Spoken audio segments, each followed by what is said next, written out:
I stared at the framed photo of our perfect little family, wondering how long it would take them to destroy everything we'd built. My fingers traced the edge of the frame, remembering the day we took that picture at Mason's high school graduation. Just me, Tom, and our boy. Complete, content, uncomplicated. The phone call changed everything. "They've lost it all, Nicole." Tom's voice cracked as he paced our kitchen. "The house, the investments, everything. Dad's business partners cleaned them out." I set down my coffee mug harder than necessary. "And they need somewhere to stay." The silence stretched between us like a rubber band about to snap. I knew that look on his face, the guilt, the obligation, the unspoken plea. 20 years of marriage had taught me to read every micro-expression. "No." The word came out sharp, definitive. "They're my parents, Nicole. Your parents who didn't come to our wedding because I wasn't their kind of people? Who've never once visited Mason at college." My laugh felt bitter in my throat. "Those parents." Tom slumped against the counter. "They've changed. Dad's broken. Mom's scared. They've got nowhere else to go." I thought of our peaceful mornings, our quiet evenings, our freedom to just be, all of it about to be invaded by Walter's ego and Margaret's endless criticism. "We have a one-bedroom guest room. It's enough. They won't stay long, just until they get back on their feet." The lie hung between us, heavy and obvious. We both knew better. Walter and Margaret wouldn't just get back on their feet. They'd dig in their designer heels and poison our home with their entitled expectations. "Mason comes home for summer break in 2 months," I reminded him. "We'll figure it out." Tom reached for my hand. "Please, Nicole, I can't turn them away." I pulled back, crossing my arms. "Like they turned us away when Mason was sick and we needed help with the medical bills? That was different." "Different how?" "Because they had money then. Because they could have helped but chose not to." The memories burned fresh. Sleepless nights counting pennies, working double shifts at the library, Tom taking extra repair jobs until he could barely stand. The doorbell rang, making us both jump. Tom checked his phone, face paling. "They're here already." "What?" I moved to the window, pulling back the curtain. There they stood on our front porch, Walter in his rumpled designer suit, Margaret clutching her Hermes bag like a life preserver. Between them sat a large wooden chest, ornate and obviously expensive. "You invited them without asking me first?" My voice came out barely above a whisper. "I couldn't just leave them hanging? Like they left us hanging for 20 years?" I turned to face him, ice spreading through my veins. "You know what this means, don't you? They'll take over everything. They'll try to run our lives, criticize our choices, make us feel small in our own home." The doorbell rang again, more insistent this time. "Nicole, please." I looked at my husband, this good man torn between loyalty to his parents and loyalty to me. Part of me wanted to stand firm, to protect what we'd built. But another part, a darker part, whispered of opportunity, of karma, of revenge, served not cold, but at a slow simmer. "Fine." I straightened my spine, smoothed my expression. "Let them in. But remember this moment, Tom. Remember, I tried to warn you." I watched him hurry to the door, already shifting into the dutiful sun. As Walter and Margaret's voices filled our entryway, I touched the family photo one last time. Game on. 3 days. That's all it took for Margaret to rearrange my kitchen, criticize my parenting, and turn my sanctuary into her personal stage for passive-aggressive theater. I stood at the counter, watching her reorganize my spice rack for the 3rd time. The alphabetical system worked fine for 15 years. "Oh, darling." She smiled that razor-thin smile. "Organization by cuisine is so much more sophisticated. Though I suppose you wouldn't have learned that in your circumstances." My fingers tightened around my coffee mug.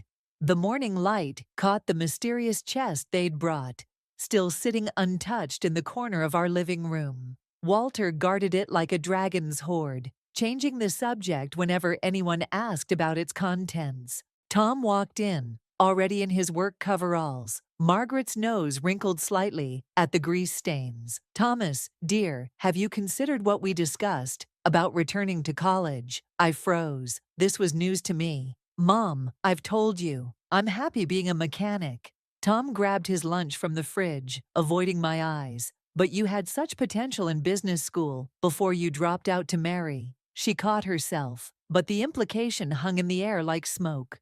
To marry me, I finished. Say it, Margaret. Walter chose that moment to emerge from the guest room, newspaper tucked under his arm. The market's showing signs of recovery. If I could just access my old contacts. Your contacts who helped bankrupt you. The words slipped out before I could stop them. The room went silent. Walter's face darkened. You don't understand business, Nicole. Sometimes calculated risks. Calculate your way into our guest room. I set down my mug. Speaking of which, when do you plan to contribute to household expenses? Nicole, Tom warned. No, it's a fair question. Walter straightened his shoulders, a ghost of his former authority. We'll contribute once I've sorted through some opportunities. Opportunities in that chest you won't talk about? Margaret gasped. How dare you? After we've been nothing but grateful guests. I laughed, sharp and hollow. Grateful? You've spent 3 days criticizing everything from my cooking to my career. You've rearranged my home without asking. Now you're pushing Tom to abandon his job. I'm trying to help him reach his potential. Margaret's voice rose. Instead of wasting his life fixing cars like some common, that waste of life paid for your grandson's college education. I cut in. While you and Walter were too busy with your country club memberships to even attend his high school graduation. Tom slammed his lunchbox down. Enough, both of you. Thomas, Margaret reached for him, tears welling. We only want what's best. I need to get to work. He headed for the door, pausing only to kiss my cheek. The gesture felt mechanical, distant.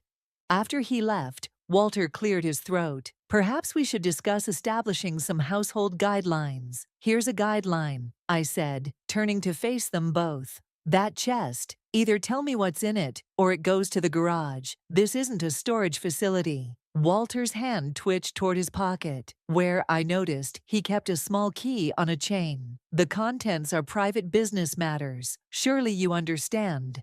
What I understand is that you're hiding something. In my home, around my family. Margaret stepped between us.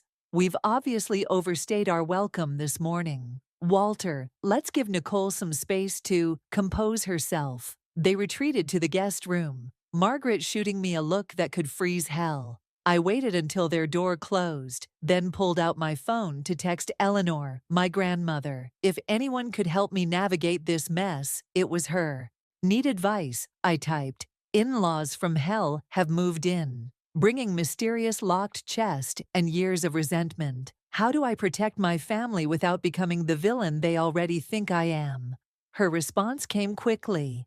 Sometimes the best revenge is letting people reveal themselves. Watch, wait, document everything. Love you, dear. I looked at the chest again, noticing for the first time a small company logo etched into its corner. Something about it seemed familiar, but I couldn't place it. Yet, Eleanor was right. I'd watch, I'd wait, and I'd find out exactly what Walter and Margaret were hiding, even if it meant becoming the villain they always claimed I was. The bank statement lay on my desk like a loaded gun. I'd found it while cleaning, tucked beneath Margaret's designer handbag, forgotten or deliberately left where I'd see it. The numbers jumped out at me. Mason's College Fund, accessed 3 times in the past week. My hands shook as I dialed Tom's number, straight to voicemail. Of course, I heard Margaret's laugh floating up from downstairs, that practice society titter that set my teeth on edge. When I reached the kitchen, she was showing Walter something on her phone, both of them dressed for dinner out, while dirty dishes filled my sink. Care to explain this? I slapped the bank statement on the counter. Margaret's smile didn't waver. Oh, that. Thomas agreed we could borrow a small amount for some essential expenses. Essential? The word tasted like poison. You mean the spa day you charged last Tuesday? or the golf club membership renewal. Walter shifted uncomfortably. Now, Nicole. We've discussed repaying everything once my new venture. That's my son's future you're gambling with. My voice came out steady, deadly calm. The money we scraped together while you were too ashamed of our common lifestyle to even visit. Mason has a trust fund from us, Margaret waved dismissively. Once Walter's business. What business? The one that bankrupted you? Or the secret one hiding in that chest you won't talk about? The front door opened. Tom walked in, still in his work clothes, freezing when he saw us. What's going on? Your wife is making accusations. Margaret's voice trembled perfectly. After all we've sacrificed. Sacrificed, I grabbed the statement, thrust it at Tom. They're draining Mason's college fund, and you gave them access. Tom's face went pale. I only authorized one small withdrawal for what? I stepped closer. What was so important that you'd risk our son's education without even discussing it with me? Son, Walter cut in. We had an opportunity that required immediate. Stop. I turned to face them both. No more opportunities. No more sacrifices. No more treating our family's future like your personal piggy bank. Margaret's facade cracked. How dare you speak to us this way? Thomas, are you going to let her?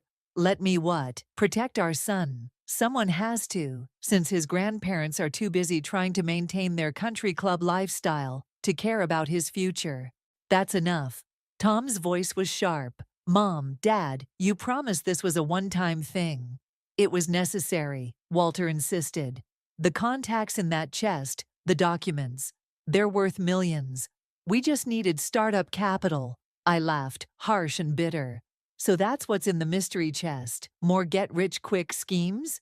You don't understand business, Margaret snapped. Of course, working in a library. Get out. The words surprised even me. The room went silent. Nicole, Tom started. No, they leave. Or I do. And I'm taking Mason's remaining money with me. Margaret clutched Walter's arm. Thomas, surely you won't let her. Won't let me protect my son. I turned to Tom. Choose, right now, your parents' schemes or your son's future. Tom looked between us, trapped. We can't just throw them out. Fine. I grabbed my keys. I'll be at Eleanor's. Call me when they're gone, or when you remember who you built this family with. Nicole, wait. But I was already moving. Past the precious chest, past Margaret's tears, past 20 years of trying to prove myself worthy of their precious son. At the door, I paused. You know what's funny? I actually believed you'd changed. That losing everything might have taught you something about family, about what really matters. I met Walter's eyes. I was wrong. You're still the same entitled, selfish people who thought their son married beneath him. Only now you're trying to drag us down with you. As I drove away, my phone buzzed with messages. I ignored them all, except one, from Eleanor. Remember, dear, sometimes the strongest revenge is simply standing your ground. Are you ready for dinner? I made your favorite pie. I smiled through tears, turning toward the nursing home. Let them scramble. Let them panic.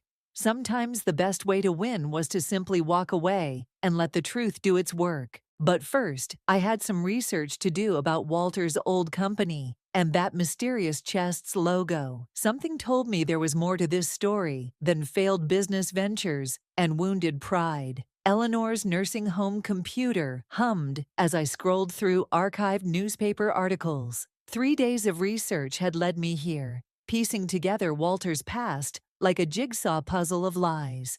Found something interesting? Eleanor wheeled closer, setting down 2 cups of contraband coffee she'd smuggled from the staff room. Walter's company didn't just go bankrupt. I turned the screen toward her.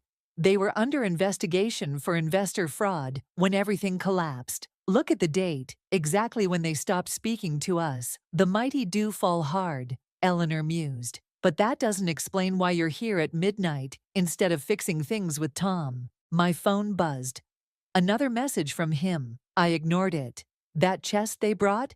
The logo matches a subsidiary company that vanished right before the investigation. I think a notification popped up on my screen. Motion detected on our home security camera. The timestamp read 2:17 a.m. The footage showed Walter in our driveway, struggling with the chest, loading it into his car. Son of a language, Eleanor warned, but she was already grabbing her keys. I'll drive. The ride home was silent, except for Eleanor's humming some old war song about victory. We pulled up just as Walter was closing his trunk.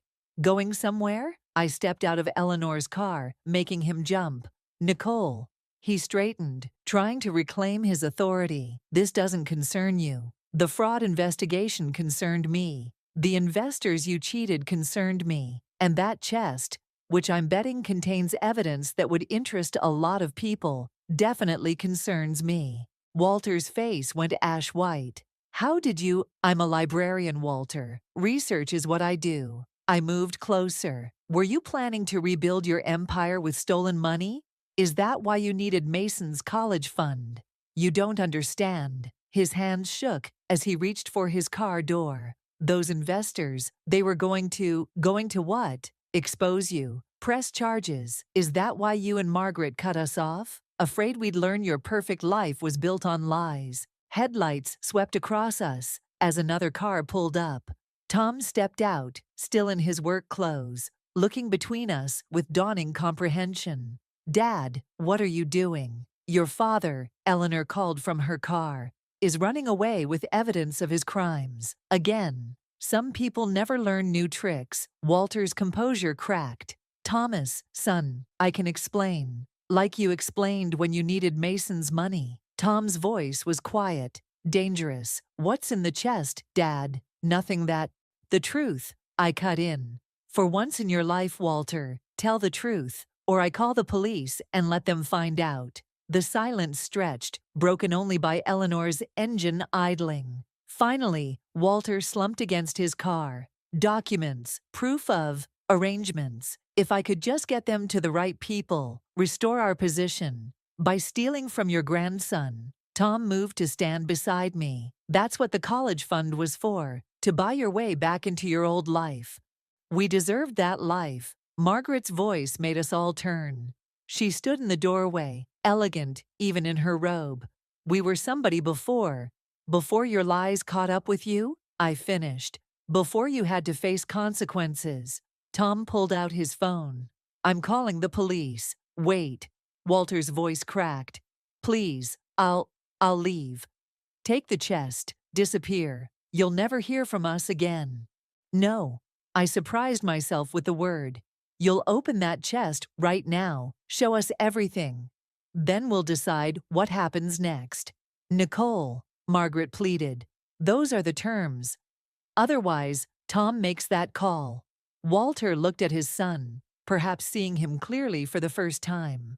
Not as the boy who worshipped him, but as the man who'd built something real while he'd built castles of sand. The key, he whispered, pulling the chain from his neck. It's all there, everything. As Tom took the key, Eleanor chuckled from her car. Sometimes revenge isn't about destroying someone, she called. Sometimes it's about forcing them to face their own reflection. I watched Walter's shoulders cave as Tom approached the trunk, knowing that whatever we found inside would change everything. But maybe that was the point.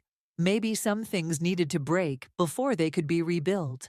The documents spread across our kitchen table like a map of betrayal. Bank statements, forged signatures, offshore accounts, Walter's life's work laid bare under the harsh fluorescent lights. Tom hadn't spoken in 20 minutes, just kept methodically sorting through papers, while Margaret sobbed quietly in the corner. These people, Tom finally said, holding up a list of names. They lost everything. Walter straightened his shoulders. They knew the risks.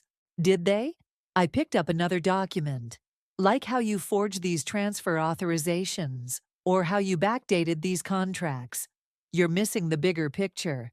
Walter reached for the papers, but I pulled them back. With these contacts, these relationships, we could rebuild. Rebuild what? Tom's voice cracked. More lies? More theft? Eleanor wheeled closer to the table, examining a document through her reading glasses. My late husband lost his pension to a scheme like this. The man responsible never faced consequences either.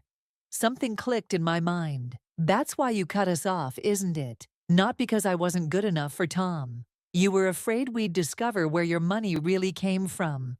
Margaret lifted her tear-stained face. We were protecting you. By stealing from your grandson. I stood up, my chair scraping against the floor. By hiding in our home while planning to rob more people. I can fix this. Walter's desperation filled the room. Nicole, you're smart. You understand systems, organization. Help me sort these documents. Create a new strategy. Are you seriously? Tom started, but I held up my hand. Go on, Walter. He leaned forward, energy returning to his voice. These investors, they're still out there. With your skills, we could restructure the proposals, make everything legitimate this time. And the money you took from Mason's account. Seed funding. Once we're operational. Stop.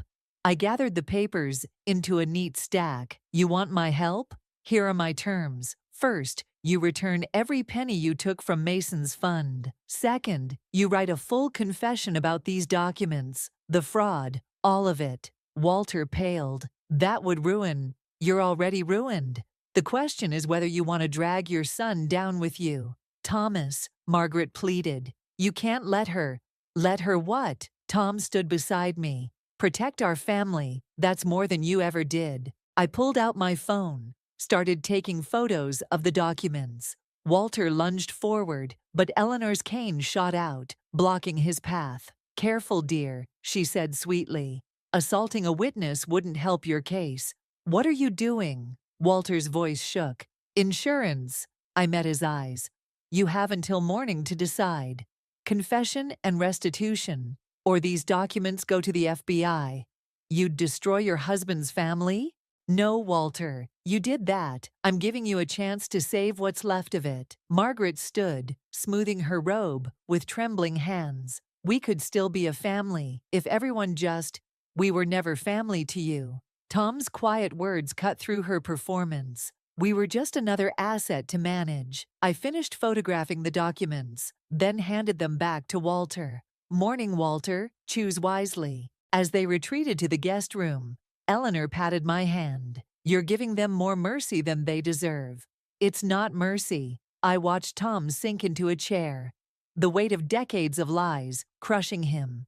It's a chance for them to finally do one honest thing. And if they refuse, I thought of Mason, working part-time between classes, believing in the future we'd promised him. Thought of Tom, living with his parents' rejection all these years, without knowing the real reason. Then they learn what real consequences feel like. Tom looked up at me, his eyes clearing. Whatever they choose, we face it together this time. I squeezed his shoulder, hearing Walter and Margaret's urgent whispers from behind the guest room door. By morning, we'd know if they were capable of change, or if revenge would wear the face of justice. Eleanor started humming again as she wheeled toward the living room. The truth, she called over her shoulder, has a way of setting everyone free, whether they want it or not. Morning brought only silence from the guest room. No confession, no restitution, just an empty space where Walter and Margaret's car should have been. And a note on the kitchen counter. We're sorry it had to be this way. My phone buzzed, a bank alert. I nearly dropped it when I saw the balance. They'd cleaned out not just Mason's account, but our joint savings too. Everything we had. They're gone? Tom stood in the doorway, still in his sleep clothes, looking smaller somehow. They took everything. My voice sounded distant, hollow, all of it. The photos I'd taken of the documents refused to load. Deleted remotely somehow. Walter's technical skills hadn't completely abandoned him. The chest sat empty in the corner, mocking us. My phone rang, Mason's name lighting up the screen. I let it go to voicemail. How could I tell our son his grandparents had stolen his future? I'll call the police. Tom reached for his phone, but I grabbed his wrist. And tell them what? That we harbored criminals, that we knew about the fraud and didn't report it immediately. That we tried to blackmail them instead. Eleanor wheeled into the kitchen, her face grim. They've been planning this since they arrived. The chest, the documents, all theater to keep us distracted while they worked out how to access your accounts. I should have seen it. The realization hit like a physical blow. All those questions about our banking, Margaret reorganizing our files, Walter's late-night phone calls. Tom slumped into a chair. I trusted them, again, after everything. We both did. I picked up Margaret's note, fighting the urge to tear it to shreds. I thought giving them a chance to come clean would what? Eleanor's voice was gentle. Change decades of behavior. Some people only learn through consequences, dear. Mason's text came through. Card declined. Can't buy books for new semester. Everything okay? The room spun. All our careful planning, years of saving, destroyed in one night by people who saw us as nothing but a resource to exploit. There might be a way. Tom's voice was barely audible. I could sell the garage, take out loans, if we liquidate everything. No, the word came out sharp. Final. We're not destroying what we built. Not for them. Eleanor wheeled closer, took my hand. What's your plan? They think they've won, think we're powerless without proof. I pulled out my laptop, but they forgot something. What's that? Tom looked up. I'm a librarian. Documentation is what I do. I opened my email, found the message I'd sent to myself last night. Scanned copies of every document, every statement, every piece of evidence. And I never keep just one copy. Nicole. Tom's voice wavered. If we do this, there's no going back. They'll go to prison. They made their choice. I started forwarding the files to the FBI's fraud division. Now I'm making mine. Eleanor nodded approvingly. Sometimes protecting your family means making the hardest choice. My finger hovered over the send button. Years of trying to prove myself worthy of their acceptance, of watching Tom struggle with their rejection, of building our life despite their judgment. It all came down to this moment. Mason called again. This time, I answered. Mom, what's going on? I looked at Tom, saw him nod slightly. Mason, honey, we need to talk about your grandparents, about your future, about everything. Is this about the account? Because I can get a job. No, my voice strengthened. This is about justice and family, and learning that sometimes the people who hurt you the most are the ones who should have protected you. I pressed send on the email, feeling something break and rebuild inside me simultaneously. The revenge I'd imagined had transformed into something else. Not satisfaction, but a quiet, determined resolve to protect what mattered, no matter the cost. Come home, I told Mason. We'll face this together. Eleanor started humming her war song again, but this time it sounded less like victory and more like survival. The FBI caught up with Walter and Margaret at a luxury resort in Phoenix. Not in hiding, no, they were hosting a investment opportunity dinner for potential marks. Some habits die hard. I watched them being led into the courthouse. Margaret's designer outfit replaced by County Orange. Walter's shoulders slumped beneath the weight of handcuffs. Tom stood beside me, his face unreadable. Ready? I squeezed his hand. They're still my parents. That's why we're here. The courtroom felt smaller than I'd imagined. Walter and Margaret's eyes widened when they saw us. A flash of something. Shame? Fear?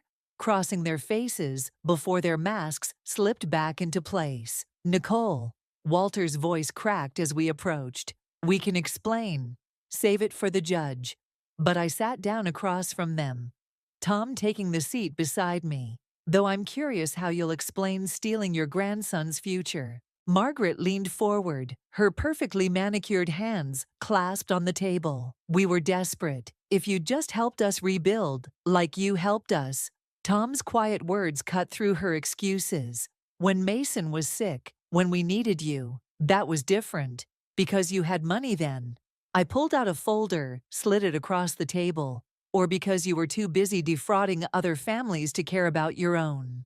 Walter's eyes fixed on the folder. What is that? Everything you left behind. Plus some interesting correspondence I found in the library's archived business records. I tapped the folder. You weren't just running a Ponzi scheme. You were targeting specific families, ones with sick children, aging parents, desperate needs. Margaret's mask cracked. You don't understand. I understand perfectly. I opened the folder, revealing photos of families, dozens of them. These people trusted you, like we trusted you, and you saw their desperation as an opportunity. We can make it right. Walter reached for my hand, but I pulled back. If you drop the charges, I have contacts. More lies? Tom stood abruptly. More schemes? Thomas, please. Margaret's tears started flowing. We're still family. Family. I laughed, the sound harsh in the quiet room. Family doesn't steal from family. Family doesn't manipulate and lie. And what? Walter's voice hardened. Judge us? After you set us up, trapped us with those photos, forced our hand. You trapped yourselves. Eleanor's voice made us all turn. She wheeled forward from where she'd been waiting quietly. Nicole just gave you enough rope to do it. Who's this? Margaret sniffed. Eleanor Jenkins. My grandmother smiled coldly. Remember that pension fund you emptied in '95? My husband's name was on it. He died thinking he'd failed to provide for his family. Walter paled. That wasn't personal. None of it was personal, was it? I stood, gathering the folder. Just business, opportunities, the same excuses you've always used to justify destroying lives. The prosecutor offered a deal. Tom finally spoke again. Full confession, return of assets, reduced sentence. You'd let us go to prison. Margaret's voice rose. Your own parents? No. I met their eyes. We're giving you one last chance to do the right thing. To show Mason that his grandparents have some shred of decency left. And if we refuse? Walter's businessman mask slipped back into place. I pulled out one final document. Then I submit this evidence of every fraud, every scheme, every victim. Going back 30 years. No deals, no mercy. The silence stretched. Eleanor hummed softly. That same war song. But now it sounded like a requiem. Finally, Walter reached for a pen. You've won, Nicole. Are you happy? This isn't about winning. I watched him sign the confession. It's about justice. And maybe somewhere in there, redemption. As we left the courthouse, Tom stopped me. Was it worth it, using their own tactics against them? I thought about Mason, about the victims' families who would get restitution, about the weight lifting from Tom's shoulders. Sometimes, Eleanor said, wheeling ahead of us, the best revenge is forcing people to face their own reflection in the mirror you hold up. The sun felt warmer somehow, the future clearer. Not because we'd won, but because we'd chosen truth over lies, justice over revenge, family, real family, over facades. The prison visiting room smelled of industrial cleaner and stale coffee. Walter sat across from me, his orange jumpsuit a far cry from his tailored suits. He slid an envelope across the table. What's this? I didn't touch it. Mason's college fund, plus interest. His voice was different now, humbler, or maybe just tired. I liquidated some overseas accounts the FBI hadn't found yet. Why? Because you were right. He glanced at the guard, then back to me. About everything. I thought about the restitution hearings, the parade of families telling their stories, Eleanor holding my hand as each one spoke, her quiet strength keeping me from drowning in their pain. Margaret won't see me anymore, Walter said. Says I betrayed her by confessing. And did you? No. He smiled slightly. I betrayed her by believing we were above consequences. By thinking our name meant more than our actions. I picked up the envelope, felt its weight. Mason's graduating next month, top of his class. I know, I read about it in the alumni newsletter. Pride and regret warred in his voice. He's everything we pretended to be. Successful, respected, honest. He asks about you sometimes. Walter's hands trembled. What do you tell him? The truth. That his grandparents made mistakes, but they're trying to make amends. Are we? He leaned forward. Or am I just trying to buy back what I lost? I stood, tucking the envelope into my bag. That's something you'll have to figure out during your sentence. Nicole. His voice stopped me. That chest, did you ever wonder what else was in it? Does it matter? There was a photo from Thomas's wedding day. I used to take it out sometimes. Look at how happy he was, how much we lost by being too proud to accept his choices.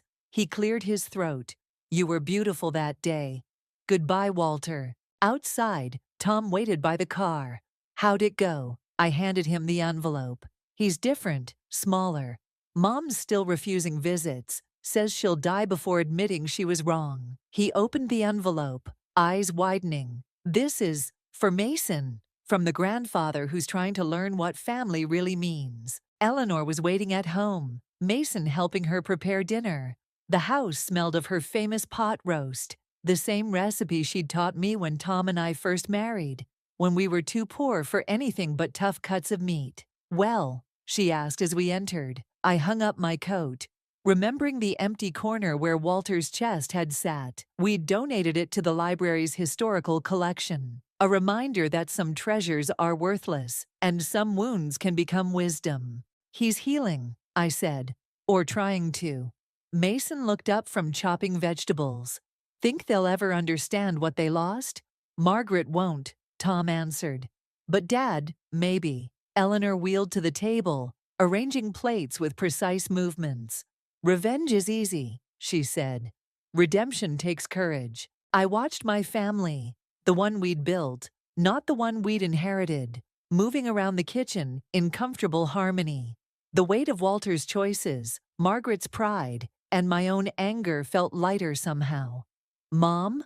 Mason held out a stack of plates. Help me set the table. As I took them, I noticed he was using Margaret's expensive china, the set she'd left behind in her rush to escape. We'd kept it not as a trophy, but as a reminder that value isn't in things, but in how we use them. Perfect for family dinner, I said. Eleanor started humming her war song, but this time it sounded different, not like victory, or survival, or revenge, but like healing, like forgiveness. Not for them, maybe, but for us. Tom caught my eye across the kitchen and smiled. The real smile. The one that had made me fall in love with him, despite his family's disapproval.